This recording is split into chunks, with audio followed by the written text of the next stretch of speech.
25 वर्ष संघटना काढून तर आपल्या संघटनेचा फायदा काय सांगा। आज आपल्या संघटनेच्या माध्यमातून कोण्या माजी सैनिकाला फायदा झालेला आहे?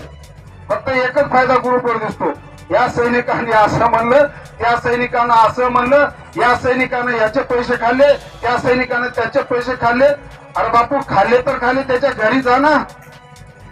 अंकुशे साहेब, आज तर सैनिकांच्या वर्दीचा तुम्हाला मान सन्मान आहे की नाही?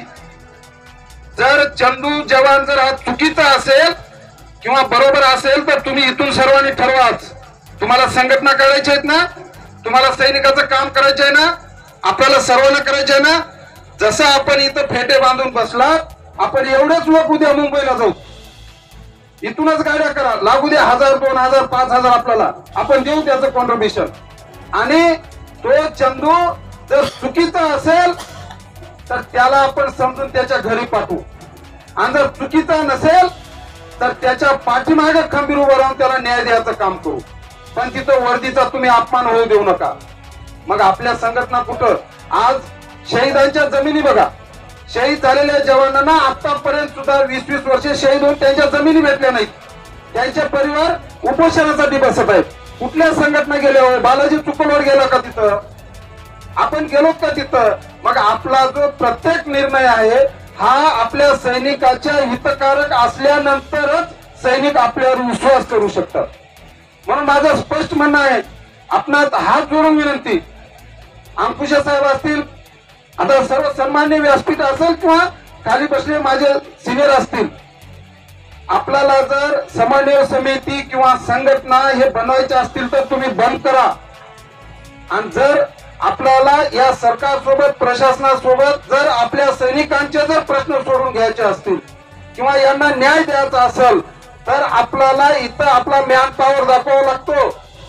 नुसते ब्रिगेडियर सुधीर सावंत साहेब मंत्र्याला भेटले किंवा अंकुशे साहेब मंत्र्याला भेटले किंवा बालाजी चुकलवर मंत्र्याला भेटले तर काहीच साध्य होणार नाही।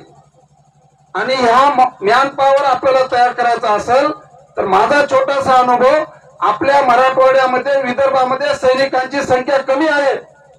आपल्याला ही चळवळ सातारा सांगली कोल्हापूर पासून करावी लागणार आहे, कारण तिथं घराघरामध्ये फौजी आहेत, रिटायरमेंट झालेले फौजी आहेत तिथं, आणि इथं 4 आपण फौजी बसून होणार नाही तर आपल्याला 100मध्ये 1000मध्ये लाखोमध्ये फौजी एकत्र करावे लागतील। एखादं प्रकरण हातावर घ्यावं लागेल आणि आपल्याला आपल्या पद्धतीनं गल्लीपासून ते दिल्लीपर्यंत मोर्चाची बांधणी करावी लागेल एखादं प्रकरण घेऊन। त्यावेळेस आपली महाराष्ट्रामध्ये आपल्या सरकारमध्ये आपली कुठेतरी इज्जत आणि आपली दहशत राहू शकते। आपण काय करायलो, ज्याची मर्जी झाली त्यांनी 4 पैसे आपण कॉन्ट्रीब्युशन करायचं, छोटासा एक मेळावा लावायचा, 100-550 सैनिक बोलवायचे आणि एक संघटना निर्माण करायची। काय करायची संघटना निर्माण करून? त्या संघटनेचे काहीतरी फायदे तोटे तरी असतील ना।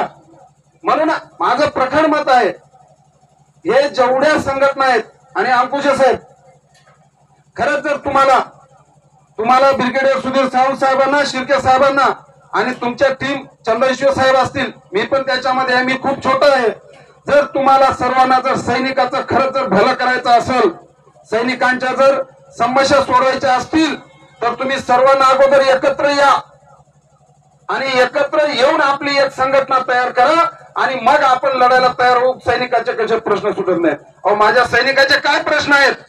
अहो, माझे 90% सैनिक पेन्शन येऊन आपल्या मुलाबाळामध्ये बसलेले आहेत गुंडाळून, त्यांना काही देणं घेणं नाही, त्यांना समाजाचं, आपल्या परिवाराचं देणं घेणं, तर समाजाचं कोण काय देणं घेणं करणार आहे?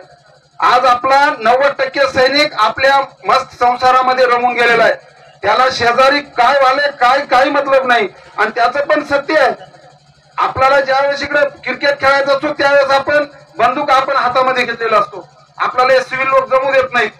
पण काही लोक ज्याच्या रक्तामध्ये असेल, ज्याचे संस्कार, ज्याची पिढ्यानपिढी रूढी परंपरा चालत असेल, सामाजिक क्षेत्रामध्ये कार्य करणारे, त्यांचं आमच्यासारखे लोक जर समोर आले, मग इथं समोर येऊन सुद्धा आर्थिक बाजू कमकुत आहे।